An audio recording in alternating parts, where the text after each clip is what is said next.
بسم اللہ الرحمن الرحیم اليوم أكملت لكم دينكم وأتممت عليكم نعمتي ورضيت لكم الإسلام دينا. اور آج ہم نے تمہارے لیے تمہارا دین کامل کر دیا اور اپنی نعمتیں تم پر پوری کر دیں اور تمہارے لیے اسلام کو دین پسند کیا. خدائے پاک کی لعنت ہے بدعتی کے لیے. خدائے پاک کی لعنت ہے بدعتی کے لیے. یہ اپنے سر کو جھکاتا ہے آدمی کے لیے. خدائے پاک کی لعنت ہے بدعتی کے لیے. یہ اپنے سر کو جھکاتا ہے آدمی کے لیے. یہ دین بیچ کے کھا جاتے ہیں شکم پرور. یہ دین بیچ کے کھا جاتے ہیں شکم پرور. تلاشتے ہیں بہانہ مجاوری کے لیے. تلاشتے ہیں بہانہ مجاوری کے لیے. بھگایا جائے گا کوثر سے اہل بدعت کو. بھگایا جائے گا کوثر سے اہل بدعت کو. یہ سنتوں کو بدلتے ہیں ہر خوشی کے لیے. یہ سنتوں کو بدلتے ہیں ہر خوشی کے لیے. غلو کرو گے تو بربادیاں مقدر ہیں. غلو کرو گے تو بربادیاں مقدر ہیں. وہی مقام دو ثابت ہے جو نبی کے لیے. وہی مقام دو ثابت ہے جو نبی کے لیے. جلے بجھے گا منافق کا نور جب لوگوں. جلے بجھے گا منافق کا نور جب لوگوں. وہ پل سے رات پہ چیخے گا روشنی کے لیے. خدائے پاک کی لعنت ہے بدعتی. السلام علیکم ورحمۃ اللہ وبرکاتہ.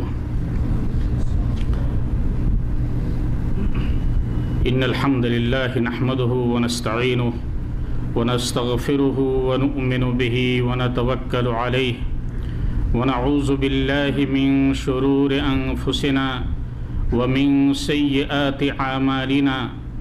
من يهده الله فلا مضل له ومن يضلل فلا هادي له. وأشهد أن لا إله إلا الله وحده لا شريك له وأشهد أن محمدًا عبده ورسوله أما بعد فإن خير الحديث كتاب الله وخير الهدي هدي محمد صلى الله عليه وسلم وشر الأمور محدثاتها وكل محدثة بدعة وكل بدعة ضلالة وكل ضلالة في النار فأعوذ بالله السميع العليم من الشيطان الرجيم بسم الله الرحمن الرحيم اليوم أكملت لكم دينكم وأتممت عليكم نعمتي ورضيت لكم الإسلام دينا۔ معزز علماء کرام، محترم دینی بھائیو، اللہ تعالیٰ نے ہمیں اور آپ کو اسلام کی عظیم ترین دولت عطا فرمائی ہے۔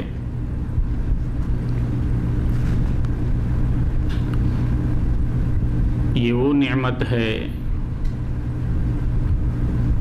کہ جس کی قدر و قیمت کا احساس اس بندہ کو ہوتا ہے جو دیگر مذاہب کے ساتھ اور دیگر مذاہب کے پیروکار کے ساتھ موازنہ کرے۔ اللہ تعالیٰ نے اسلام کی دولت کے ذریعے ہمیں اور آپ کو شرک و بدعات کی ظلمات اور تاریکیوں سے بچایا ہے، ورنہ میرے دوستو آپ دیکھتے ہیں کہ جو لوگ اسلام کی دولت سے محروم ہیں، ان کی نظر میں، ان کے نزدیک گندی سے گندی چیزیں بھی انہیں مقدس نظر آتی ہیں، گندی سے گندی حرکتیں جنہیں ایک مسلمان بچہ بھی ناپسند کرتا ہے، ان کے بڑے بڑے مفکرین کو اچھی نظر آتی ہیں، اور اس کی وجہ یہ ہے کہ وہ اسلام کی دولت اور نعمت سے محروم ہیں۔ اسلام مکمل ضابطے حیات کا نام ہے۔ اللہ تعالیٰ نے نبی کریم صلی اللہ علیہ وسلم کی رخصت اور رحلت سے پہلے اعلان فرما دیا کہ اے مسلمانوں، میں نے تمہارے اوپر دین کو مکمل کر دیا ہے، اپنی نعمتیں پوری کر دی ہیں، اور تمہارے لیے دین اسلام کو پسند کیا ہے۔ اکمال اور اتمام کا لفظ میرے دوستو لغوی اعتبار سے بہت ہی جامع ہے۔ علامہ راغب بیان فرماتے ہیں، تمام الشیء انتہاؤہ الی حد لا یحتاج الی شیء خارج عنہ۔ کسی چیز کو تمام اور مکمل کہنا اس وقت درست ہوتا ہے جب وہ چیز اس حد کو پہنچ جائے جس کے اندر خارجی کسی چیز کی گنجائش نہ ہو، جگہ نہ ہو۔ وَنَاقِصُ الشَّيْءِ يُحْتَاجُ إِلَى حَدٍّ خَارِجٍ عَنْهُ، اور ناقص اس کو بولا جاتا ہے جس کے اندر خارجی کسی چیز کی گنجائش ہو، ضرورت ہو۔ تو دین مکمل ہو گیا۔ اس کا مطلب یہ ہے کہ اب اللہ اور اس کے رسول صلی اللہ علیہ وسلم نے جن چیزوں کو دین کے اندر شامل کر دیا ہے، جن چیزوں کو دین بتلایا ہے، انہی چیزوں کے اوپر اکتفا کرنا ضروری ہے۔ باہر سے کسی چیز کو، کسی رائے کو، کسی عمل کو اس میں داخل کرنے کی گنجائش نہیں ہے۔ اور نبی کریم صلی اللہ علیہ وسلم فرماتے ہیں، اللہ تعالیٰ نے تمہیں جتنی چیزوں کا حکم دیا ہے ان تمام چیزوں کا حکم میں تمہیں دے چکا ہوں، اور جتنی چیزوں سے اللہ تعالیٰ نے تمہیں روکا ہے ان تمام چیزوں سے میں نے تمہیں منع کر دیا ہے، روک دیا ہے۔ تو دین کی وہ ساری چیزیں جن کا تعلق مامورات سے ہو یا منہیات سے، اللہ کے نبی صلی اللہ علیہ وسلم نے اپنی امت کو ساری چیزیں بتلا دی ہیں۔ اب ان چیزوں کے اندر کسی چیز کے اضافے کی گنجائش نہیں ہے، اور نبی کریم صلی اللہ علیہ وسلم نے واضح طور پہ بیان فرمایا کہ ترکت فیکم امرین لن تضلوا ما تمسکتم بہما کتاب اللہ و سنتی، کہ میری امت کے لوگوں، میں تمہارے اندر دو چیزیں چھوڑ کے جا رہا ہوں، جب تک تم ان دونوں کو مضبوطی سے تھامے رہو گے کبھی گمراہ نہ ہوگے۔ اور نبی کریم صلی اللہ علیہ وسلم نے فرمایا، ترکتکم علی المحجۃ البیضاء لیلھا کنہارھا، کہ میں نے تمہیں ایک روشن راہ کے اوپر چھوڑا ہے۔ وہ راہ اس قدر روشن ہے جس کے اندر کسی تاریکی کی کوئی آمیزش نہیں، کوئی گنجائش نہیں ہے۔ لیلھا کنہارھا، اس کی رات اس کے دن کی طرح روشن ہے۔ لا یزیغ عنہا الا ہالک، اب اس راستے سے وہی شخص بھٹک سکتا ہے جس کی تقدیر میں، جس کی قسمت میں ہلاکت ہو، مقدر کے اندر جس کی بربادی ہو، اب اس کے سوا دوسرا شخص اس روشن راہ سے بھٹک نہیں سکتا ہے۔ ایک موقع سے نبی کریم صلی اللہ علیہ وسلم نے فرمایا کہ تم میں سے جو لوگ میرے بعد زندہ رہیں گے فَسَيَرَى اخْتِلَافًا كَثِيرًا، تو وہ اس امت کے اندر بہت سے اختلافات کو پائیں گے۔ فَعَلَيْكُمْ بِسُنَّتِي وَسُنَّتِ الْخُلَفَاءِ الرَّاشِدِينَ الْمَهْدِيِّينَ، تو اپنے اوپر میری سنت کو اور میرے خلفائے راشدین کے طور طریقے کو لازم پکڑنا۔ وَعَضُّوا عَلَيْهَا بِالنَّوَاجِذِ، اور اپنے جبڑے سے دانت سے مضبوطی کے ساتھ تھام لینا، اسی کے اندر نجات ہے۔ اور نبی کریم صلی اللہ علیہ وسلم نے ایک موقع سے صحابہ کرام کے سامنے ایک لکیر کھینچی، ایک سیدھی لکیر کھینچ کر نبی کریم صلی اللہ علیہ وسلم نے فرمایا یہ اللہ کا راستہ ہے، اور اس کے دائیں بائیں کئی ایک لکیریں کھینچیں، اور آپ نے فرمایا کہ یہ سب شیطان کے راستے ہیں، اور ان راستوں میں سے ہر راستے کے اوپر ایک شیطان ہے جو اپنی طرف بلا رہا ہے، تو تم اس سیدھی راہ کے اوپر چلو۔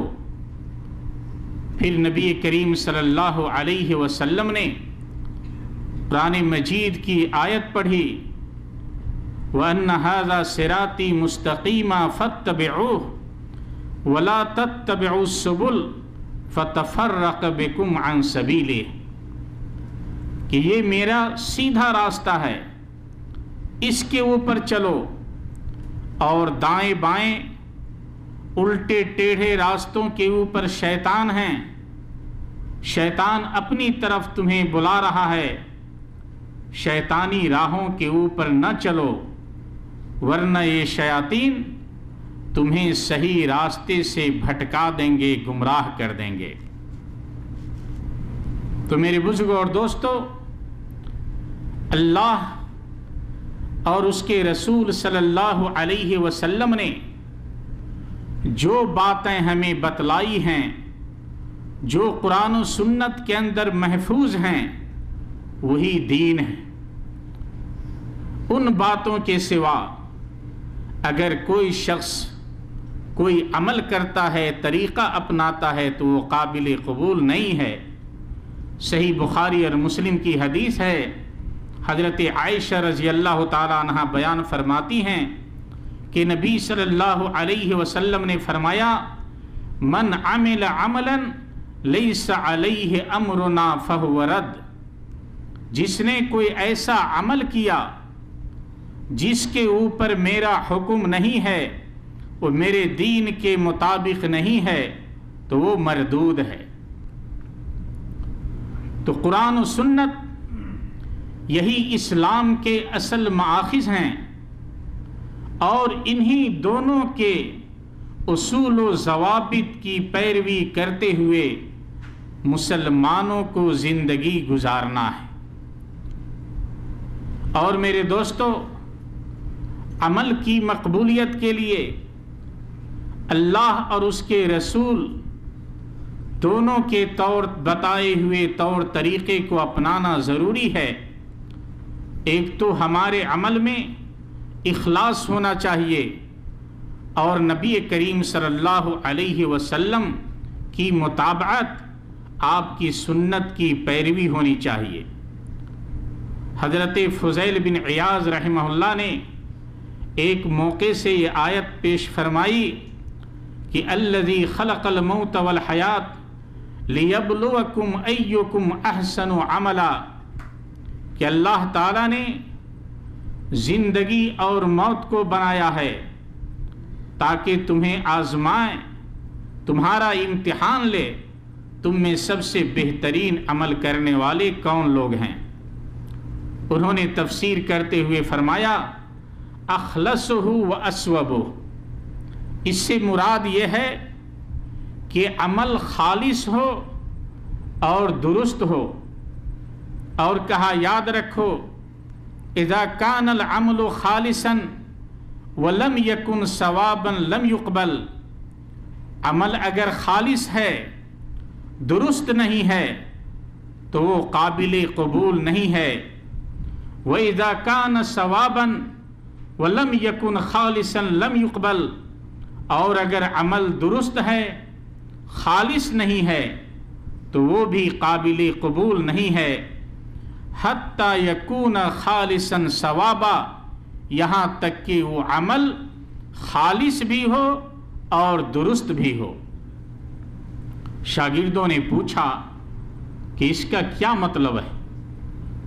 تو فضیل بن عیاض رحمہ اللہ نے جواب دیا، الخالص ان یکون للہ عز وجل، عمل کے خالص ہونے کا مطلب یہ ہے کہ یہ عمل اللہ کے لیے کیا گیا ہو، اللہ کی رضا، اللہ کی خوشنودی عمل کرنے والے کا مقصود ہو، ریاکاری یا دوسروں کو خوش کرنا اس کا مقصد نہ ہو۔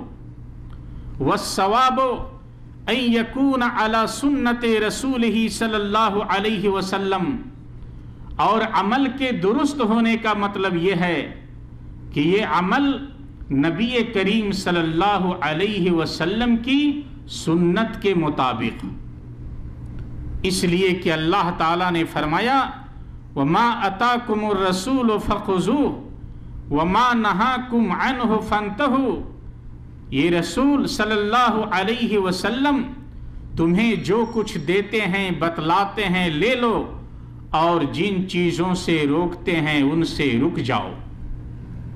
یہی میرے دوستو دین اسلام کی اصل ہے۔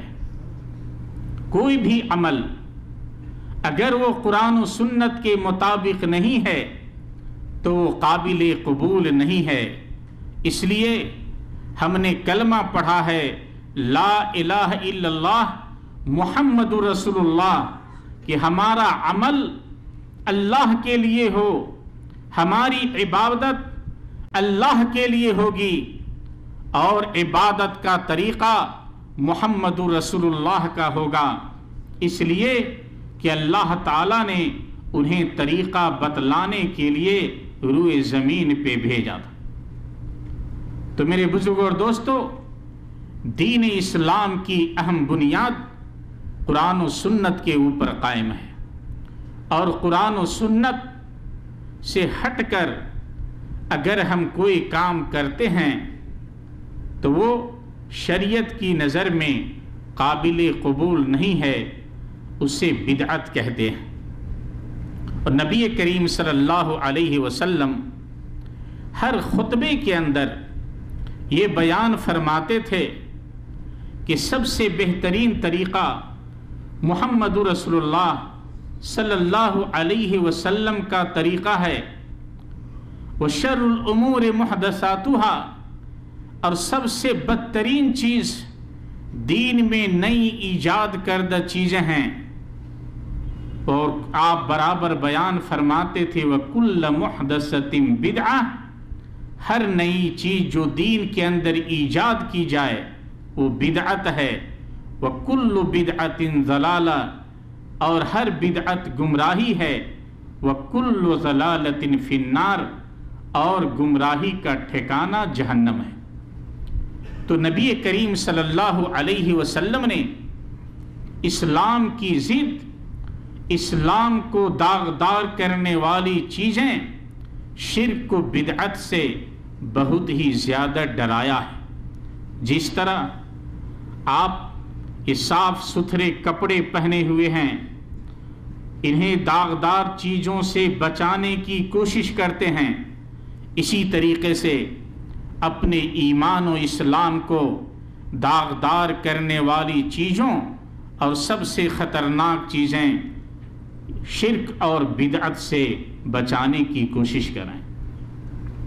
آئیے میرے دوستو، چونکہ وقت زیادہ نہیں ہے، اصل موضوع ہے شعبان کے اس مہینے میں کیا سنت اور کیا بدعت ہے۔ افسوس کی بات یہ ہے کہ خیر القرون کے بعد اس امت کے اندر دشمنان اسلام نے اسلامی لبادہ پہن کر غیر اسلامی طور طریقے داخل کر دیے، اور ہندوانہ اور مشرکانہ رسوم و رواج کو اسلامی لباس پہنا کر عوام کے اندر مزین کیا، تاکہ اسلام کی جو صحیح شکل ہے، صورت ہے، وہ بدل جائے اور مسلمان نبی کریم صلی اللہ علیہ وسلم کے لائے ہوئے بتلائے ہوئے طور طریقے سے دور ہو جائیں۔ مگر ہر دور میں اللہ تعالیٰ کے نیک بندے رہے ہیں جو اسلام کو نقصان پہنچانے والی تحریکوں کا دفاع کرتے رہے اور ان باطل تحریکوں سے مسلمانوں کو آگاہ کرتے رہے اور اسلام کا تحفظ فرماتے رہے۔ مسلمانوں کے اندر بہت ساری بدعات اور خرافات گھر کر گئیں، ان میں سے کچھ چیزیں شعبان کے مہینے میں کی جاتی ہیں جن کا بیان انشاءاللہ العزیز ابھی تھوڑی دیر میں آپ کے سامنے کیا جائے گا۔ سب سے پہلے آئیں دیکھتے ہیں کہ شعبان کے مہینے میں نبی کریم صلی اللہ علیہ وسلم سے ثابت کون سے فرمان ہیں۔ حضرت عائشہ رضی اللہ تعالی عنہا کی حدیث ہے، کہتی ہیں کان رسول اللہ صلی اللہ علیہ وسلم یصوم حتی نقول لا یفطر ویفطر حتی نقول لا یصوم۔ نبی صلی اللہ علیہ وسلم کبھی اس قدر روزہ رکھتے کہ ہم یہ گمان کرتے کہ اب شاید آپ روزہ نہیں چھوڑیں گے، اور کبھی روزہ رکھنا اس قدر چھوڑ دیتے تھے کہ ہم یہ گمان کرتے تھے کہ شاید آپ اب ان دنوں میں روزہ نہیں رکھیں گے۔ وما رأیت رسول اللہ صلی اللہ علیہ وسلم استکمل صیام شہر الا رمضان، اور میں نے آپ کو دیکھا کہ پورے ماہ کا روزہ آپ صرف رمضان کے اندر رکھتے تھے۔ وما رأیتہ اکثر صیام منہ فی شعبان، اور رمضان کے بعد میں نے سب سے زیادہ روزہ رکھتے ہوئے نبی کریم صلی اللہ علیہ وسلم کو شعبان میں دیکھا ہے۔ اور یہ حدیث میرے دوستو صحیح بخاری اور مسلم کے اندر ہے۔ اس حدیث سے یہ ثابت ہوا کہ نبی کریم صلی اللہ علیہ وسلم رمضان کے بعد سب سے زیادہ روزے شعبان کے مہینہ میں رکھتے تھے۔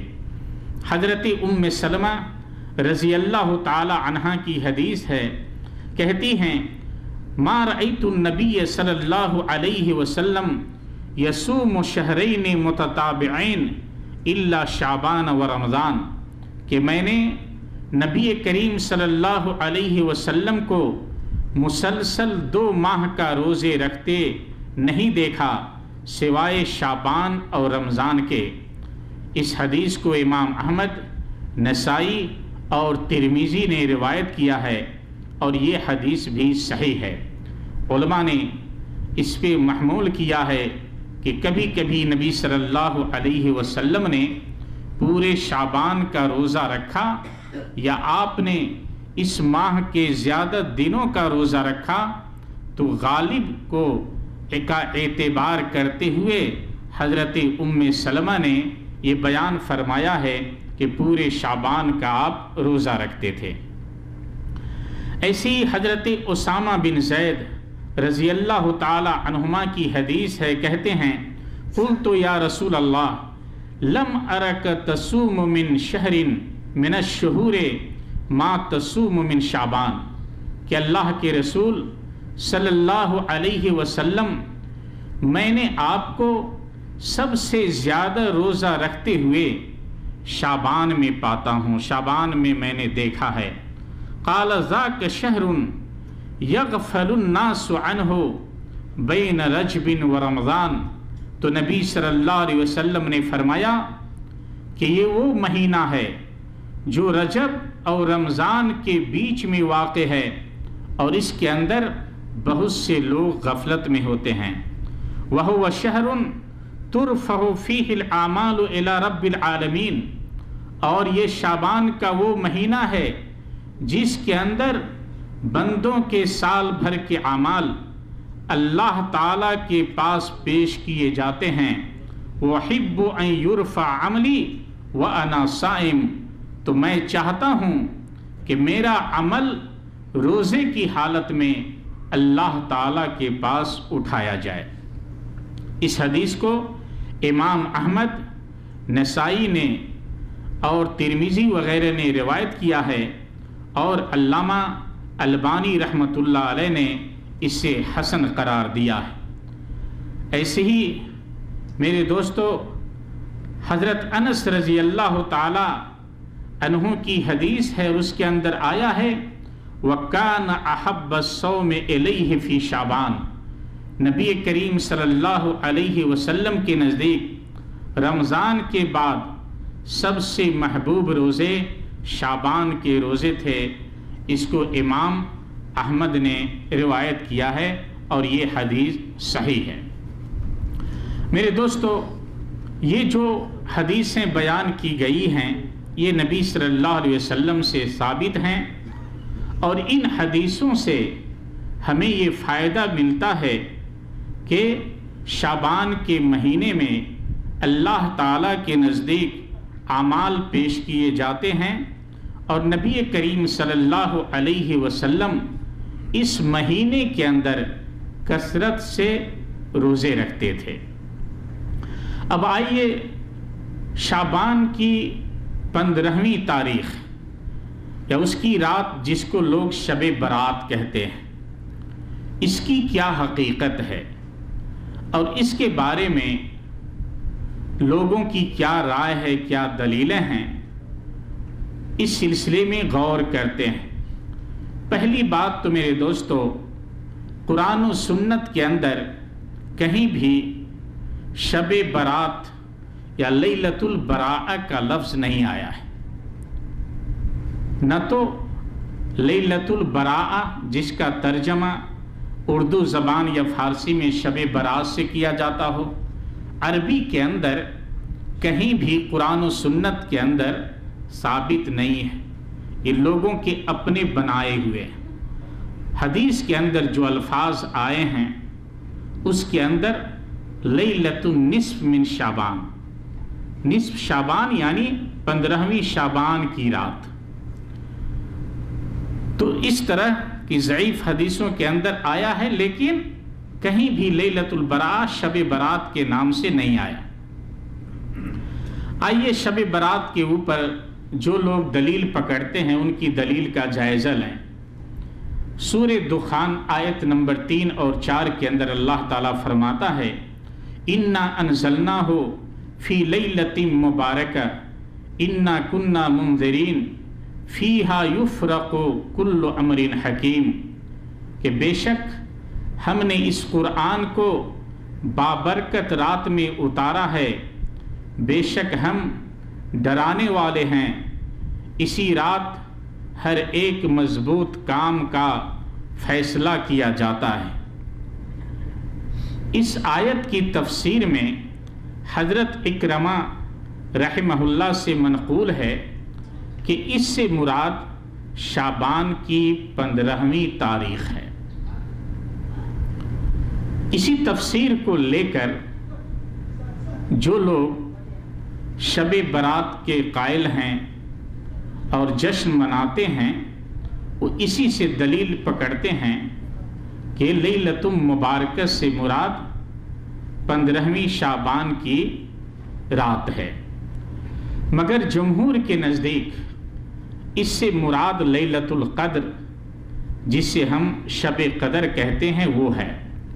جیسا کہ دوسرے مقام پر صراحت ہے، اللہ تعالیٰ نے قرآن کے نازل ہونے کے بارے میں بیان فرمایا شہر رمضان الذی انزل فیہ القرآن، سورہ بقرہ آیت نمبر 158 کہ رمضان کا وہ مبارک مہینہ ہے جس کے اندر قرآن مجید کو نازل کیا گیا.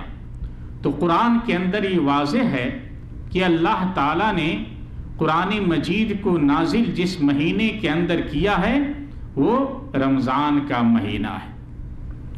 پھر اس رات کے بارے میں تحقیق اور تاکید آئی انا انزلناہ فی لیلۃ القدر، بے شک ہم نے قرآن کو لیلۃ القدر میں شب قدر کے اندر اتارا ہے۔ یہ پوری ایک سورت اللہ تعالیٰ نے لیلۃ القدر کی فضیلت اور قرآن کی اس کے نازل ہونے کے بارے میں پوری سورت کو اتارا ہے۔ اور حدیث سے واضح ہے کہ نبی کریم صلی اللہ علیہ وسلم نے فرمایا کہ لیلۃ القدر رمضان کے آخری عشرہ کی طاق راتوں میں تلاش کرو۔ تو اس سے واضح ہو گیا کہ قرآن مجید کا نزول رمضان کے مہینے میں لیلۃ القدر کے اندر ہوا ہے، لہٰذا لیلۃ مبارکہ سے مراد بھی لیلۃ القدر ہی ہے۔ علامہ قرطبی نے اپنی تفسیر میں قاضی ابو بکر بن عربی سے نقل کیا ہے کہ جمہور علماء کا اتفاق ہے کہ اس رات سے مراد لیلۃ القدر ہے، شب برات نہیں ہے۔ اس لیے میرے دوستو، قرآنی نص سے واضح ہے کہ قرآن کا نزول رمضان کے مہینے میں ہوا، پھر اس وقت کی تعین میں اللہ نے لیلۃ مبارکہ اور لیلۃ القدر کے الفاظ استعمال کیے کہ مبارک رات میں باعزت اور بارفعت رات کے اندر قرآن مجید کا نزول ہوا ہے۔ ابن عربی فرماتے ہیں من قال ان المقصود بالآیت لیلۃ النصف من شعبان فقد عازم الفریۃ علی اللہ، کہ جو شخص یہ دعویٰ کرتا ہے کہ لیلۃ مبارکہ سے مراد شعبان کی 15ویں رات ہے، تو وہ اللہ تعالیٰ کے اوپر بہتان باندھتا ہے، اللہ کے اوپر جھوٹی بات گڑھتا ہے، اس لیے کہ اللہ نے تو واضح طور پہ کہہ دیا ہے کہ رمضان کے مہینے میں قرآن مجید کا نزول ہوا، نہ کہ شعبان میں جس میں لوگ شب برات کا انتظار کرتے ہیں۔ میرے دوستو، اس سلسلے میں کچھ ضعیف اور موضوع روایات بھی بیان کی جاتی ہیں۔ حضرت عائشہ رضی اللہ تعالی عنہا کی حدیث ہے، کہتی ہیں فقدت رسول اللہ صلی اللہ علیہ وسلم ذات لیلۃ فخرجت فاذا هو بالبقیع فقال اکنت تخافین ان یحیف اللہ علیک ورسولہ، میں نے نبی کریم صلی اللہ علیہ وسلم کو ایک رات گم پایا، میں پیچھے لگ گئی تو آپ کو میں نے بقیع کے اندر دیکھا، جسے لوگ جنت البقیع کہتے ہیں، حالانکہ اس کا نام بقیع الغرقد ہے۔ تو بقیع کے اندر دیکھا، نبی صلی اللہ علیہ وسلم نے فرمایا کہ عائشہ، کیا تجھے یہ خدشہ ہوا کہ اللہ اور اس کے رسول تمہارے ساتھ ناانصافی کریں گے؟ فقلت یا رسول اللہ انی ظننت انک اتیت بعض نسائک، اللہ کے رسول مجھے یہ شک ہوا کہ شاید آپ کسی دوسری بیوی کے پاس چلے گئے۔ تو نبی کریم صلی اللہ علیہ وسلم نے فرمایا ان اللہ عز وجل ینزل لیلۃ النصف من شعبان الی سماء الدنیا فیغفر لاکثر من عدد شار غنم کلب، اللہ تعالی 15ویں شعبان کی رات کو آسمانی دنیا پہ نزول کرتا ہے، نزول فرماتا ہے، اور قبیلے بنو کلب کی بکریوں کے بالوں سے بھی زیادہ تعداد میں لوگوں کی مغفرت کرتا ہے۔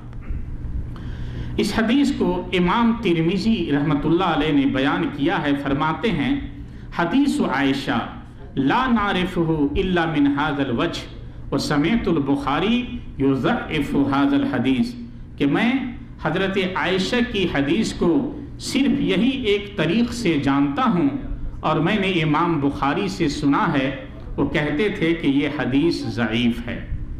میرے دوستو، اس میں دیکھیں ایک راوی حجاج بن ارطاط نامی، جسے امام بخاری اور ائمہ جرح و تعدیل نے ضعیف، مدلس اور متروک گردانا ہے۔ حجاج بن یحییٰ بن ابی کثیر سے نہیں سنا ہے، حجاج نے یحییٰ بن ابی کثیر سے نہیں سنا ہے اور یحییٰ بن ابی کثیر نے عروہ سے نہیں سنا ہے، لہذا سند کے اندر 2 جگہ منقطع ہے۔ امام دارقطنی فرماتے ہیں اس حدیث کی سند مضطرب اور غیر ثابت ہے۔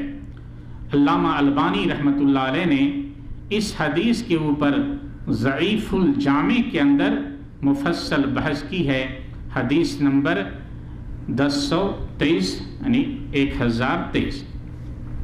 تو حضرت عائشہ رضی اللہ تعالی عنہ کی جو یہ حدیث کہ جس کے اندر نبی کریم صلی اللہ علیہ وسلم کے پیچھے لگ گئیں اور بقیع میں آپ کو پایا، اس سے میرے دوستو یہ ثابت ہوا کہ یہ حدیث ثابت نہیں ہے۔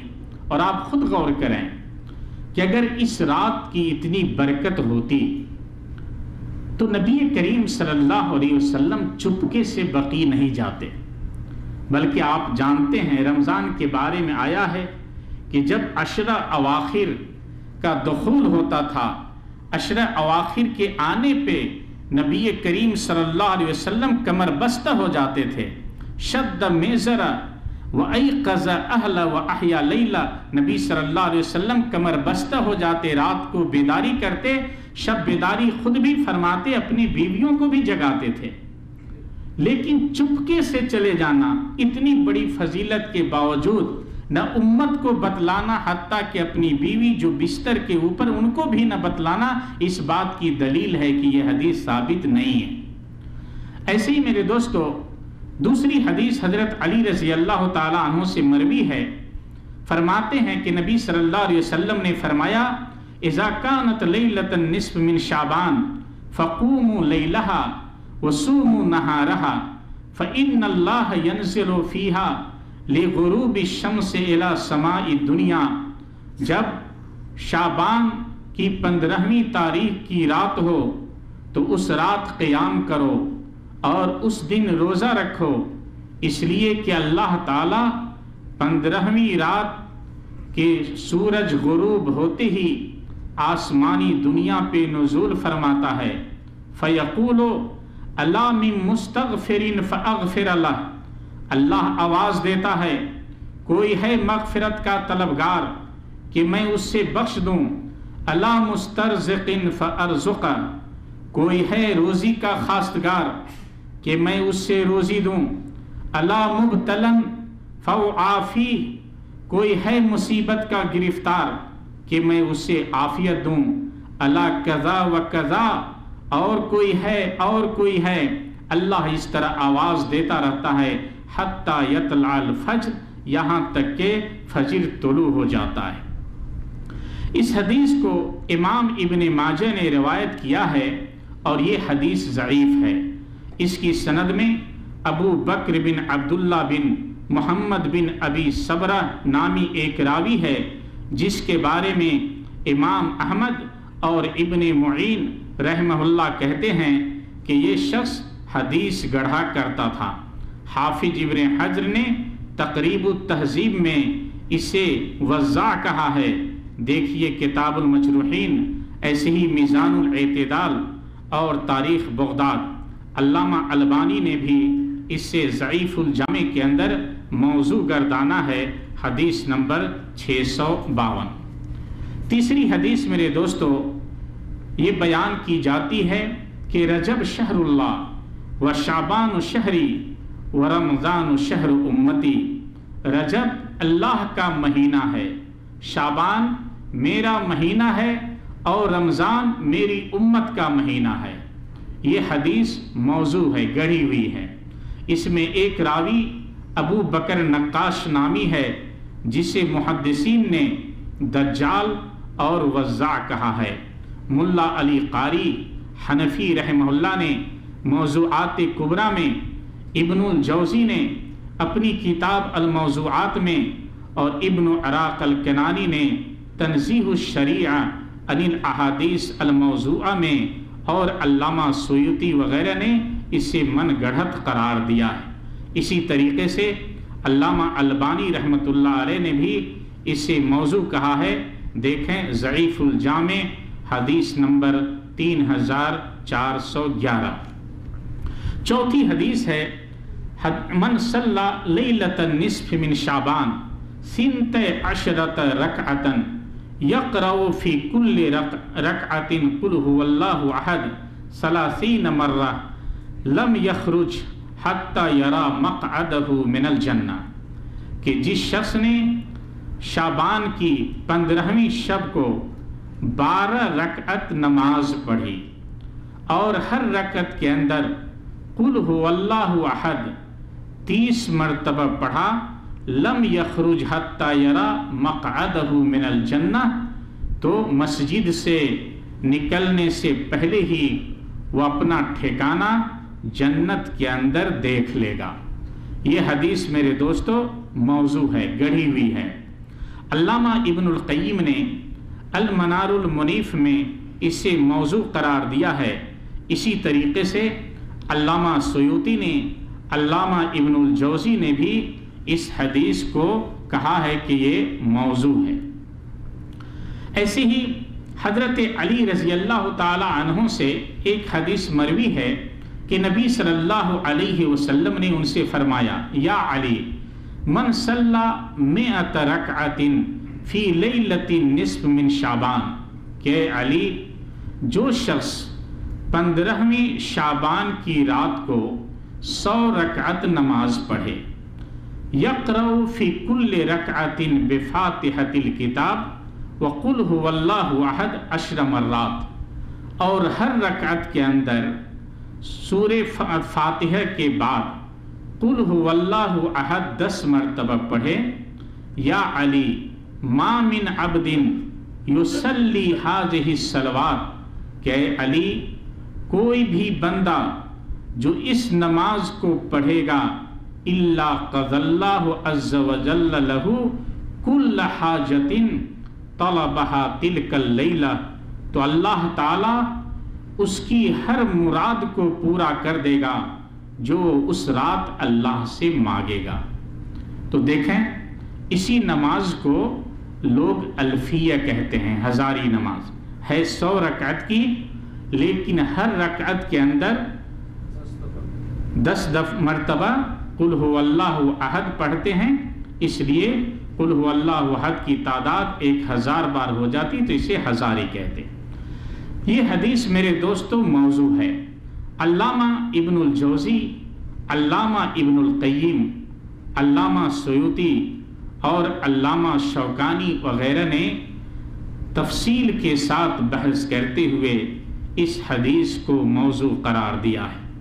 چھٹی حدیث جو بیان کی جاتی ہے وہ یہ ہے، رجب کو تمام مہینوں پر ایسی ہی فضیلت ہے جیسے قرآن کو تمام کلاموں پر، شعبان کو تمام مہینوں پر ایسی ہی فضیلت ہے جیسے مجھے تمام انبیاء پر، اور رمضان کو تمام مہینوں پر ایسی ہی فضیلت ہے جیسے اللہ کو تمام مخلوقات پر۔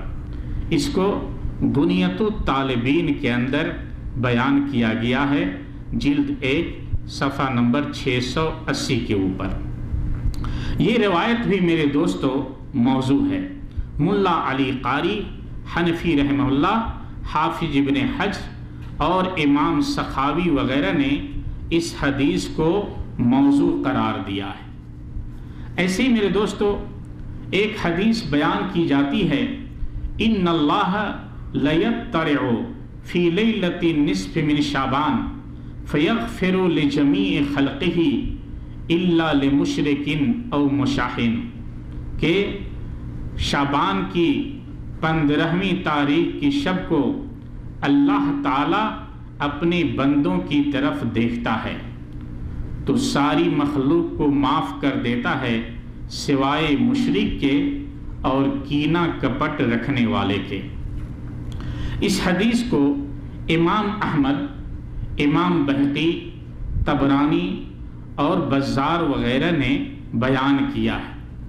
یہ حدیث کئی طرق سے مروی ہے، کہیں مرسل ہے تو کہیں منقطع ہے۔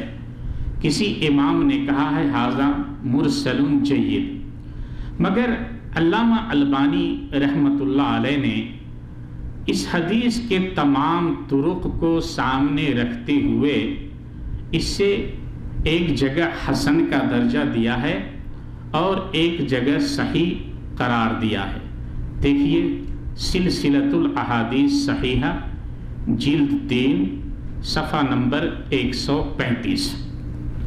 اگر اس حدیث کو صحیح مان لیا جائے، جیسے کہ علامہ البانی رحمۃ اللہ علیہ نے اسے صحیح قرار دیا ہے، تو اس کے اندر زیادہ سے زیادہ یہ بات ہے کہ اللہ تعالیٰ 15ویں شب کو مخلوق کی طرف، بندوں کی طرف دیکھتا ہے اور مشرک اور کینہ کپٹ والے کے علاوہ تمام کو معاف کر دیتا ہے۔ باقی اور کوئی فضیلت، شب بیداری کرنا، جشن منانا یا پورے شب جاگ کر ذکر و اذکار کے اندر رہنا یا اور بھی زیب و زینت وغیرہ سجانا بجانا، یہ سب اس سے ثابت نہیں ہے۔ 8ویں حدیث حضرت عائشہ رضی اللہ تعالی عنہا سے مروی ہے، کہتی ہیں قام رسول اللہ صلی اللہ علیہ وسلم ذات لیلۃ فلبس ثیابہ ثم خرج۔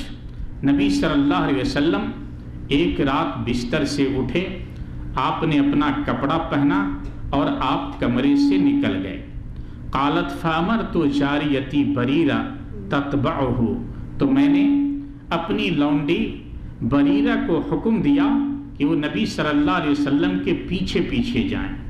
فتتبعتہ حتی جاء البقیع، بریرہ پیچھے پیچھے جاتی رہی یہاں تک کہ نبی صلی اللہ علیہ وسلم بقیع قبرستان کے اندر یعنی جنت البقیع پہنچ گئے۔ فوقف فی ادناہ ما شاء اللہ ان یقف، نبی صلی اللہ علیہ وسلم وہاں کچھ دیر ٹھہر کر دعائیں کرتے رہے۔ ثم انصرف، پھر جب آپ لوٹنے لگے، فسبقتہ بریرہ، بریرہ آپ سے سبقت لے گئی، پہلے لوٹ آئی۔ فاخبرتنی، اور مجھے یہ واقعہ سنایا۔ فلم اذکر لہ شیئا حتی اصبحت، نبی صلی اللہ علیہ وسلم جب گھر لوٹ کر کے آئے تو میں نے ان کو یہ بات نہیں بتلائی، انہیں نہیں چھیڑا، یہاں تک کہ سویرا ہو گیا، صبح ہو گئی۔ ثم ذکرت ذلک لہ، پھر میں نے یہ نبی صلی اللہ علیہ وسلم سے بیان کیا۔ فقال انی بعثت الی اہل البقیع لاصلی علیہم، تو نبی صلی اللہ علیہ وسلم نے فرمایا مجھے اہل بقیع کے پاس، بقیع قبرستان بھیجا گیا تاکہ میں ان کے حق میں دعائیں کروں۔ اس حدیث کو امام مالک نے موطا میں اور سنن نسائی کے اندر امام نسائی نے بیان کیا ہے۔ اس حدیث کے اندر بھی کچھ علماء نے کلام کیا ہے کہ یہ اس کے اندر ارسال پایا جاتا ہے، مگر علامہ البانی نے اس سے صحیح قرار دیا ہے۔ دیکھیے سلسلہ صحیح ہے حدیث نمبر 1774۔ مگر میرے دوستو، اس حدیث کے اندر اس کو صحیح مان لینے کے بعد یہ بات واضح ہے کہ حضرت عائشہ فرماتی ہیں کہ ایک رات، اور اس کے اندر دن یا مہینے کا تذکرہ نہیں ہے، نہ تو شعبان کے مہینے کا تذکرہ ہے، نہ 15ویں شعبان کی رات کا تذکرہ ہے۔ پھر حضرت عائشہ خود نہیں گئی، بلکہ انہوں نے اپنی لونڈی بریرہ کو بھیجا، اور اس کے اندر ایک روایت کے اندر آیا ہے کہ میرے پاس حضرت جبریل علیہ السلام آئے اور جبریل علیہ السلام نے مجھ سے کہا کہ اللہ تعالیٰ نے آپ کو حکم دیا ہے کہ آپ بقیع جائیں اور بقیع میں مدفون مردوں کے لیے دعائیں فرمائیں۔ تب میں نے ایسا کیا ہے۔ اب میرے بزرگ اور دوستو، ان ساری چیزوں کو سامنے رکھتے ہوئے اب دیکھیں کہ شعبان کی اس مہینے میں ہمارے ملکوں کے اندر کیا کیا بدعات رائج ہیں۔ پہلی چیز تو یہی صلاۃ الفیہ ہزاری نماز، 100 رکعت اور ہر رکعت میں سورہ اخلاص 10 مرتبہ، اس طرح سورہ اخلاص 1000 مرتبہ پڑھی جاتی ہے، اور یہ چیز رائج ہو چکی ہے۔ علامہ مقدسی فرماتے ہیں ہمارے یہاں بیت المقدس میں صلاۃ الرغائب یا 15ویں شعبان کی نماز کا کوئی نام و نشان نہیں تھا۔ صلاۃ شعبان کا وجود ہمارے یہاں سب سے پہلے سن 448 میں ہوا۔ ایک شخص ابن ابی آیا، اس کی آواز بہت ہی پیاری تھی۔ وہ بیت المقدس کے اندر 15ویں شعبان کو جسے شب برات کہتے ہیں اس کے اندر نماز پڑھنے لگا، زور زور سے قرات کرنے لگا۔ اس کی میٹھی آواز کو سن کر ایک اور شخص اس کے ساتھ ہو گیا، پھر دوسرا شخص اس کے ساتھ ہو گیا، پھر تیسرا آیا۔ اس طرح ایک جماعت ہو گئی۔ وہ شخص چلا گیا، پھر اگلے سال واپس آیا، پھر اس رات شب برات کے اندر اس نے یہ حرکت کی اور ایک بڑی تعداد میں لوگ آ کر اس کے پیچھے کھڑے ہو گئے اور سب نے مل کر نماز ادا کی، اور اس طرح سے ہزاری نماز کا ہمارے اندر آغاز ہو گیا اور یہ نماز رواج پکڑ گئی۔ ایسے ہی میرے دوستو 15ویں شعبان کی شب کو عید کا دن سمجھ کر ملابس اور مکان کی آرائش میں فضول خرچی کرنا، یہ آپ دیکھیں کہ اس دن لوگ کس قدر فضول خرچی کرتے ہیں، کتنے پیسے خرچ کرتے ہیں، اور ان پیسوں کو اگر غریب و غربا، بیوہ، یتامہ اور مساکین کے اوپر خرچ کیا جائے تو اس سے مسلمانوں کا کتنا فائدہ ہوگا۔ تیسری چیز، حلوہ پوڑی پکانے اور کھانے کا اہتمام کرنا، حلوہ تھالیوں میں سجا کر گھر کے مخصوص کونوں میں رکھنا، اور یہ عقیدہ رکھنا کہ مردوں کی روحیں آتی ہیں اور حلوہ خوری کر کے جاتی ہیں۔ یہ میرے دوستو، یہ دیکھیں، یہ غیر مسلموں کا، خاص طور سے ہندوؤں کا عقیدہ ہے۔ یہ تو الگ بات ہے کہ ہندو لوگ اسلام سے دور ہیں، وہ قرآن و سنت کی روشنی سے محروم ہیں۔ ان کے پنڈت لوگ جس طرح چاہتے ہاتھ دیکھ کر یا مردوں کے نام پہ انہیں ٹھگ کر کے لے جاتے ہیں، گائے لے جاتے، بچڑا لے جاتے، برتن لے جاتے، کھانے پینے کا سامان وغیرہ لے جاتے۔ مردہ کے مرنے کے کئی دن بعد، 3 دن بعد، 7 دن بعد ہندو کا پنڈت آتا ہے، برہمن، اور وہ بیٹھ کر کے کہتا ہے کہ جتنی چیزیں آپ کے اس مردے کو پسند تھیں وہ ساری چیزیں لائیں، ان کے کپڑے وغیرہ اور جو جو چیزیں وہ کھاتے تھے وہ سب چیز تیار کر کے لائیں، اور ساتھ میں ایک گائے یا بچڑا دان کریں، صدقہ کریں، اور وہ سب کچھ باندھ لیتے ہیں اور کہتے ہیں کہ یہ ساری چیزیں آپ کے مردے کو پہنچ گئیں، اور گھر والے بہت خوش ہو جاتے ہیں کہ اب ہمارا یہ مردہ سورگ واسی ہو گیا، جنتی ہو گیا۔ تو کھاتا پنڈت ہے، لے جاتا ہے اپنے گھر، گائے کو پالتا پوستا ہے، دودھ پیتا ہے، بیچتا ہے، اور یہ بیچارے گھر والے اس گمان میں ہوتے ہیں کہ یہ ساری چیزیں ہمارے مردے کو پہنچ رہی۔ یہ عقیدہ اس شب برات منانے والے مسلمانوں کے اندر آ گیا۔ ان کا بھی عقیدہ ہے کہ مردوں کی روحیں اس رات آتی ہیں۔ میرے دوستو، قرآن و سنت سے یہ ثابت ہے کہ مرنے کے بعد کوئی شخص دوبارہ دنیا کے اندر نہیں آ سکتا۔ نیک لوگوں کی روحیں علیین کے اندر اور برے لوگوں کی روحیں سجین کے اندر ہوتی ہیں۔ اور منکر نکیر بھی صحیح جواب دے دیں سننے کے بعد یہی فرماتے ہیں، نم کنومت العروس، دلہن کی طرح سو جا، اب تجھے کوئی نہیں جگائے گا، اب قیامت کے دن ہی تجھے جگایا جائے گا اور جنت کا دروازہ کھول دیا جاتا ہے۔ اب بھلا بتلائیے، یا تو ہم یہ عقیدہ رکھیں کہ شب برات منانے والے کے مردے بدقسمت ہیں، ان کی قبر میں جنت کے دروازے نہیں کھولے گئے، تو یہ حلوہ پوری کے محتاج ہیں، حلوہ پوری کھانے کے لیے آتے ہیں۔ پھر میرے دوستو آپ دیکھیں زندہ ہوں تو روز کم از کم 3 وقت کھاتے ہیں، اور مردہ ہوں تو ایک ہی بار، سال میں ایک بار کھلا دیجئے اور مردوں کا ڈوز پورا ہو جائے۔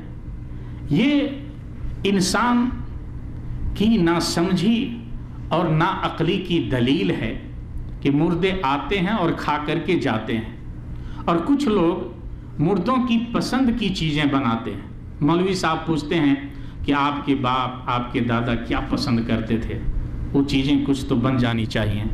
تو مولوی صاحب خود کھاتے اور ایک تھالی میں کہیں رکھوا دیتے، مردے کو آپ کا پہنچ گیا، پھر مولوی صاحب کو یا مدرسے کے بچوں کو ہدیہ کر دیا جاتا ہے۔ ایسے ہی میرے دوستو، میں نے خود ہی ایک بار اپنے گاؤں کے اندر اپنے خاندان میں دیکھا، جب چھوٹا تھا پڑھ رہا تھا، میرے ہاتھ سے پانی کا برتن گر گیا، تو میرے خاندان کی ایک خاتون نے کہا کہ بیٹے اس پانی کو پورے اڈیل دو، مت اٹھاؤ۔ ہاتھ سے لے کر اس نے اڈیل دیا، میں نے پھر اٹھا لیا کہ کیوں؟ کہا ممکن ہے تم نے دادا کو نہیں دیکھا ہے، تمہارے دادا پیاسے رہے ہوں اور انہیں پیاس کی وجہ سے وہ آئے ہوں اور تمہارے ہاتھ سے یہ گر گیا ہو پیتے ہوئے۔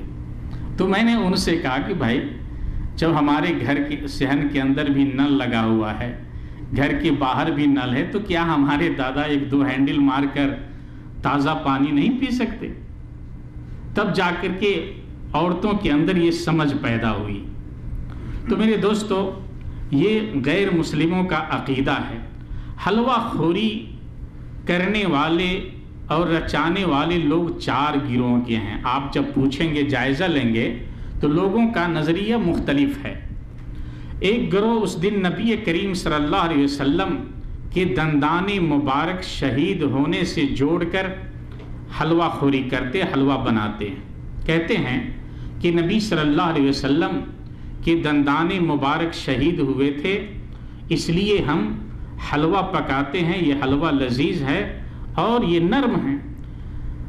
اور یہ گروہ حلوہ نہ پکانے والوں کو نبی صلی اللہ علیہ وسلم کا دشمن سمجھتے ہیں کہ یہ لوگ دشمن ہیں، گستاخ رسول ہیں۔ تو میرے دوستو غور کریں کہ نبی صلی اللہ علیہ وسلم کے دندان مبارک کب شہید ہوئے؟ یہ شوال کی 6 تاریخ، 6 شوال سن 3 ہجری کے اندر غزوہ احد کے اندر نبی صلی اللہ علیہ وسلم کے دندان مبارک شہید ہوئے، اور حلوہ نبی صلی اللہ علیہ وسلم کے بعد آپ دیکھیں شعبان کے مہینے میں پکایا جاتا ہے، 10 ماہ 20 دن کے بعد محبت کا اظہار کیا جاتا ہے، عقیدت کا۔ اور پھر میرے دوستو، جس کے دانت ٹوٹ جائیں تو جب تک پورے مسوڑھے صحیح نہیں ہو جاتے کوئی سخت چیز کھائی نہیں جاتی ہے۔ تو ہونا تو چاہیے تھا کہ کم از کم 15 دن 20 دن حلوہ پکاتے اور کھاتے، لیکن محبت کا طریقہ دیکھیں، عقیدت کا ایک یہ بھی آپ پہلو دیکھیں کہ ایک ہی دن میں کام تمام کر دیتے ہیں، پوری محبت ایک ہی دن کے اندر ختم ہو جاتی۔ ایک گروہ کہتا ہے کہ سیدنا امیر حمزہ کی شہادت کے باعث ان کے نام یہ نیاز دی جاتی ہے۔ تو میرے دوستو دیکھیں، حضرت حمزہ بھی جنگ احد کے اندر 6 شوال سن 3 ہجری کے اندر شہید ہوئے، اور حلوہ 10 ماہ بعد شعبان کے مہینے میں پکایا جاتا ہے، کھایا جاتا ہے۔ پھر جنگ احد کے اندر 70 صحابہ شہید ہوئے تھے۔ آخر ان لوگوں کے نام کے اوپر پھر حلوے کیوں نہیں پکتے، نظر نیاز کیوں نہیں دی جاتی، جبکہ شریعت میں اللہ کے سوا کسی کی نظر و نیاز دینا یہ کیا ہے؟ حرام ہے، شرک ہے۔ وما اہل بہ لغیر اللہ، غیر اللہ کے نام پہ جو چڑھاوا چڑھایا جائے، نظر و نیاز دی جائے، اسے اللہ تعالیٰ نے حرام قرار دیا ہے۔ اور ایک مومن کا شیوا ہو، قل ان صلاتی و نسکی و محیایا و مماتی للہ رب العالمین، جینا مرنا نماز روزے حج زکات پوری زندگی آپ کی اللہ کے لیے ہو، لا شریک لہ، اس کا کوئی شریک نہیں، اپنی زندگی کے سارے کارنامے، ساری عبادتیں، سارے اعمال اللہ کے لیے کریں۔ میرے دوستو، تیسرا گروہ ہے، کہتے ہیں حضرت اویس قرنی رحمہ اللہ کی نیاز دی جاتی ہے، جب انہوں نے سنا کہ حضرت رسول صلی اللہ علیہ وسلم کے دندان مبارک شہید ہوئے تو انہوں نے اپنے تمام دانت توڑ دیے تھے، لہٰذا حلوہ تیار کیا جانا ضروری ہے۔ اب میرے دوستو غور کریں، کسی معتبر کتاب میں حضرت اویس قرنی کا یہ واقعہ ثابت نہیں ہے کہ نبی صلی اللہ علیہ وسلم کی یاد میں، عقیدت میں انہوں نے اپنے دانت توڑ دیے ہوں۔ پھر آپ دیکھیں حضرت اویس قرنی کی محبت کا اندازہ لگائیے کہ انہوں نے محبت کے اندر اپنے سارے دانت توڑ دیے، اور حلوہ خوروں کی محبت کا اندازہ لگائیں کہ یہ محبت کا مظاہرہ حلوہ خوری کے ساتھ کرتے ہیں، حلوہ کھا کر کے کرتے، دانت توڑ کر کے نہیں کرتے۔ اس لیے اویس قرنی کے طور طریقے اپنانے والوں کو چاہیے کہ اگر یہ طریقہ صحیح ہے تو کم سے کم پورے نہیں تو ایک ایک دانت تو ضرور توڑیں، کہ کچھ بھی محبت کا، عقیدت کا اظہار ہو سکے کہ واقعی محبت ہے۔ چوتھا گروہ ہے میرے دوستو، ان کا کوئی نظریہ نہیں ہے، ان کا مقصد محض تفریح اور لوگوں کی نقالی ہے۔ کچھ لوگ اس رات حلوہ بناتے کھاتے ہیں، اپنے بچوں کو کھلاتے ہیں، اور کچھ وہ لوگ جو اپنے آپ کو اہل حدیث کہتے ہیں، ایسی بستی میں جہاں بدعتی لوگ رہتے ہیں وہاں وہ بھی بناتے ہیں۔ وہ کہتے ہیں کہ جی سب کرتے آتے ہیں، ہم نے تو اس مقصد سے نہیں بنایا ہے، وہ ہمارے بچے بدعتی کے یہاں چلے جائیں گے یا ان کے بچوں کو کھاتے دیکھیں گے تو ترسیں گے، اس لیے ہم نے بھی بنا لیا ہے، ہمارا مقصد شب برات منانا نہیں ہے۔ تو میرے دوستو، ایسا کرنا بھی غلط ہے۔ کسی کی مشابہت اختیار کرنا، کسی چیز کے لیے خاص دن مقرر کرنا جو شک شبہ والا دن ہے، تو اس کے طور طریقے سے بچنا میرے دوستو ضروری ہے۔ چوتھی چیز جو شعبان میں کی جاتی ہے، گھروں، مسجدوں اور قبرستانوں کو چراغاں کرنا، پٹاخے چھوڑنا اور آتش بازی کرنا، پوری رات لہو لعب کے اندر گزارنا۔ میرے دوستو دیکھیں، اس کے اندر ہندوؤں کی رام نومی اور مجوسیوں کی آتش پرستی، مشعل انگیزی اور عیسائیوں کے کرسمس ڈے کی نقل ہے، اور ان لوگوں کی نقالی ہے۔ مسلمانوں کے اندر جو پٹاخے بازی ہو، آتش جنی ہو، مشعل انگیزی ہو، اس کو دیکھ کر پتہ ہی نہیں چلتا ہے کہ یہ جو ماحول ہے مسلمانوں کا ہے یا غیر مسلموں کا ہے۔ پانچویں چیز، مسجدوں میں مختلف حلقے بنا کر بیٹھنا اور لا الہ الا اللہ کو گانے باجے کے انداز میں اجتماعی طور پہ پڑھنا۔ جس طرح گانے گاتے ہیں اس طریقے سے لا الہ الا اللہ کو توڑ موڑ کر کے لوگ پڑھتے رہتے ہیں اجتماعی طور پہ۔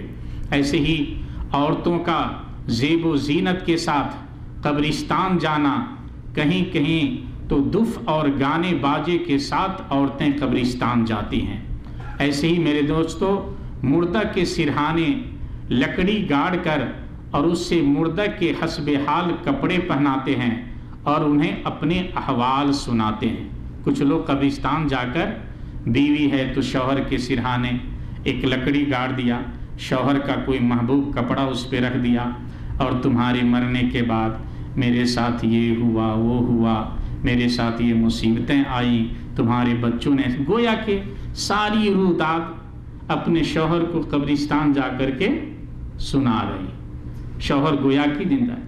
بھائی اگر وہ ساری باتیں سنتے ہی تو مردہ کیوں کہلاتے؟ مرتے کیوں؟ انہیں مردہ کیوں کہا جاتا؟ یہ زندہ اور مردہ کے اندر فرق ہے۔ اللہ نے فرمایا یہ احیاء اموات کی طرح نہیں ہو سکتے، زندہ اور مردہ دونوں برابر نہیں ہیں۔ یہ سب سنتے ہی ہیں، تو پھر یہ تھوڑی سی مٹی ہے اٹھا کر کے پھینک دو، انہیں اٹھا کر کے اپنے گھر لے آؤ۔ ان کو قبرستان جا کر سرانے بیٹھ کے ساری چیزیں سنانے کی کیا ضرورت ہے؟ کیا اللہ کی زمین تنگ ہے؟ تمہارے گھر میں اب چارپائی نہیں رہی، تمہارے گھر میں اب جگہ نہیں رہی؟ اگر یہ زندہ ہی ہیں، سب کچھ سنتے ہی ہیں، تو مٹی ہٹاؤ، اوپر اٹھاؤ اور لے کر کے گھر لے جاؤ۔ لیکن میرے دوستو، یہ جہالت ہے کہ قرآن و سنت کے رہنے کے باوجود بھی انسان کے اندر، مسلمان کے اندر ایسا گھناؤنا عقیدہ آ جائے۔ بعض قبرستان کے اندر قوالیوں کا پروگرام کیا جاتا ہے، اور یہ میں نے خود دیکھا ہے۔ پہلے میں سنتا تھا کہ قبرستان میں قوالیاں ہوتی ہیں شب برات کے اندر، تو میں اس کو تسلیم نہیں کرتا تھا۔ لیکن میں نے نیپال کے اندر اپنے علاقے کے اندر شب برات کی رات آنے کے وقت، شام کے وقت میں قبرستان سے گزرا تو اسٹیج سجا ہوا دیکھا۔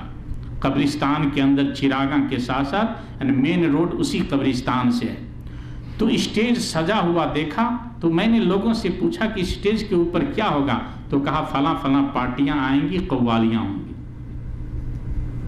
اور یہ مردوں کو خوش کرنے کے لیے کہ ہم تو سال بھر قوالیاں سنتے ہیں، گاتے ہیں، محفلوں میں جاتے ہیں، ہمارے مردے بیچارے پڑے ہوئے رہتے ہیں، آج روح واپس ہوئی ہے، کم سے کم آج سن لیں۔ نعوذ باللہ۔ دیکھیں، یہ مسلمان ہیں میرے دوستو، جنہیں دیکھ کر کے شرمائے یہود۔ آج بڑا افسوس ہوتا ہے کہ جس کے ہاتھ میں قرآن ہو، سنت ہو، مشعل راہ ہو، اور وہ قوم اس طرف بھٹک جائے، گھناؤنے عادات کا شکار ہو جائیں۔ امام نووی رحمت اللہ علیہ مجموع شرح المہذب جلد 8 صفحہ نمبر 206 کے اندر نبی صلی اللہ علیہ وسلم کی قبر شریف کے گرد بنائی گئی دیوار کو بوسہ دینے اور اس پر ہاتھ پھیرنے کے بارے میں فرماتے ہیں۔ ان سے پوچھا گیا کہ کچھ لوگ نبی صلی اللہ علیہ وسلم کی قبر مبارک پر جو دیوار بنی ہوئی ہے اس کو بوسہ دیتے ہیں اور ہاتھ پھیرتے ہیں، تو امام نووی رحمت اللہ علیہ نے فرمایا عوام کا کثیر تعداد میں مخالف شرع کاموں میں مبتلا ہونے سے دھوکہ نہیں کھانا چاہیے، اس لیے کہ عمل صرف صحیح حدیث کی روشنی میں قبول ہوتا ہے، عوام کے ایجاد کردہ اعمال اور ان کی جہالتوں کا کچھ اعتبار نہیں۔ حضرت عائشہ رضی اللہ تعالی عنہ پر فرماتی ہیں کہ نبی صلی اللہ علیہ وسلم نے فرمایا من احدث فی امرنا ھذا ما لیس منہ فہو رد، جس نے ہمارے اس دین کے اندر کوئی ایسی چیز ایجاد کی جس کا ہم نے حکم نہیں دیا ہے تو وہ مردود ہے۔ آگے امام نووی رحمہ اللہ حضرت ابو ہریرہ کی حدیث بھی بیان کرتے ہیں کہ نبی صلی اللہ علیہ وسلم نے فرمایا لا تجعلوا قبری عیدا، میری قبر کو عید نہ بناؤ، میلہ یہاں نہ لگاؤ، اکٹھے نہ ہو۔ وَصَلُّوا عَلَيَّ فَإِنَّ صَلَاتَكُمْ تَبْلُغُنِي أَيْنَمَا كُنْتُمْ، میرے اوپر درود بھیجا کرو، تم جہاں کہیں بھی مجھ پر درود بھیجو گے تمہارا درود مجھ تک پہنچایا جاتا ہے۔ تو امام نووی رحمت اللہ علیہ فرماتے ہیں لوگوں کی کثرت کو نہ دیکھو، برے جو لوگ نیکی سمجھ کر کے یہ کام کرتے ہیں نبی صلی اللہ علیہ وسلم سے ثابت نہیں ہیں، وہ قابل قبول نہیں۔ میرے دوستو، آئیے شب برات کے بارے میں، شعبان میں کیے جانے والے اعمال کے بارے میں خلاصہ کلام آپ کے سامنے پیش کرتا ہوں۔ علامہ ابن تیمیہ رحمت اللہ علیہ اپنی مشہور کتاب اقتضاء الصراط المستقیم مخالفت اصحاب الجحیم صفحہ نمبر 436 کے اندر فرماتے ہیں، اور اس کتاب کا ترجمہ بھی اردو کے اندر ہو چکا ہے۔ اقتضاء الصراط المستقیم مخالفت اصحاب الجحیم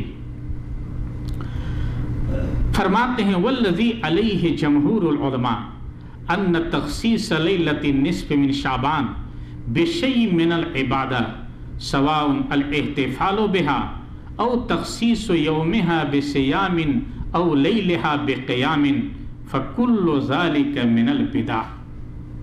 علامہ ابن تیمیہ رحمت اللہ علیہ نے تمام مسائل کو سامنے رکھتے ہوئے شب برات سے متعلق یہ آخری فیصلہ دیا ہے کہ جمہور علماء کی رائے میں یہی چیز ثابت ہوتی ہے کہ شعبان کی 15ویں رات کو عبادت کے لیے خاص کرنا، اس رات جشن منانا یا اس دن روزہ رکھنا یا اس رات کو قیام کرنا، یہ ساری چیزیں بدعت ہیں۔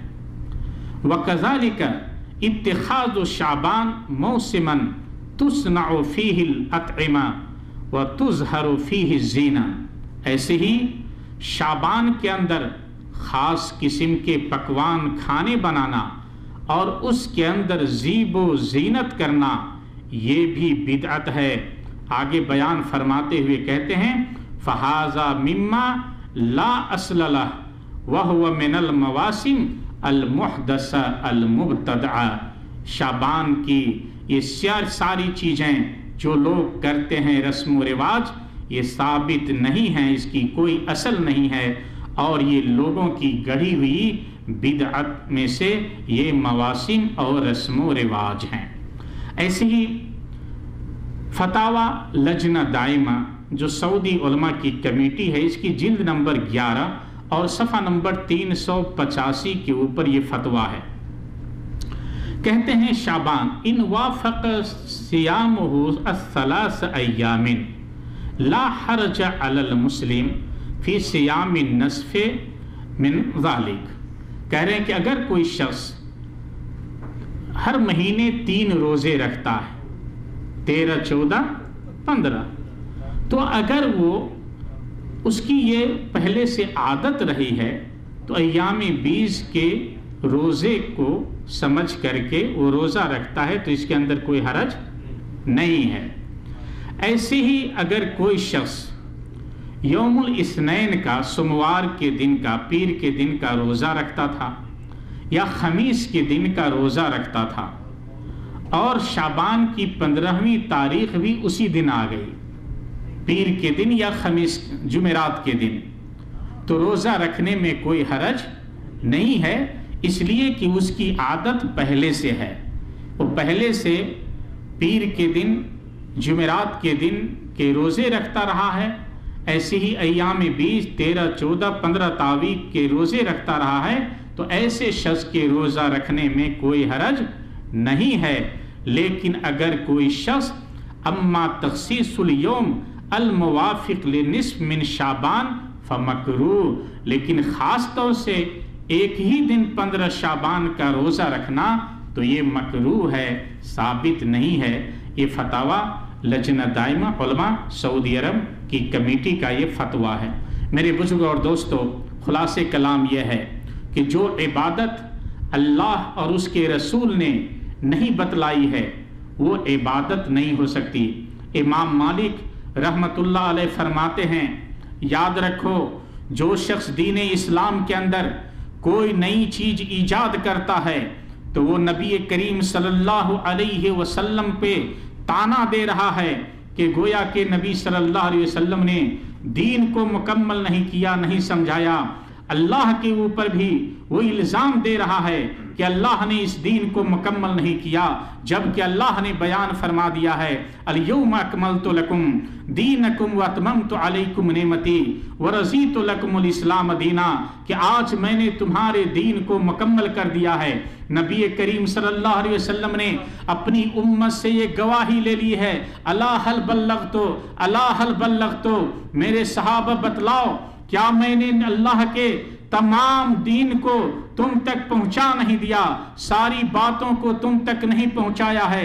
صحابہ نے کہا بلا یا رسول اللہ۔ نبی کریم صلی اللہ علیہ وسلم نے آسمان کی طرف اپنی انگلی اٹھا کر کہا اللہم اشہد اللہم اشہد اللہم اشہد، اے اللہ تو گواہ رہا، میں نے اپنی امت سے گواہی لے لی ہے، تو نے جتنی باتیں مجھے بتلائی تھیں مما امرتہ بہم، تم نے جتنی باتوں کا حکم دیا تھا میں نے امت کو بتلا دیا ہے۔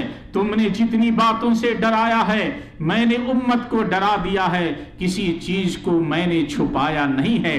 اللہ نے فرما دیا تھا کہ اگر تم نے کسی چیز کو چھپایا فما بلغت رسالت ربک، تو تم نے اللہ اپنے رب کی رسالت کو، پیغام کو پورا نہیں کیا، حق ادا نہیں کیا۔ اللہ کے نبی نے اپنی امت سے گواہی لے لی۔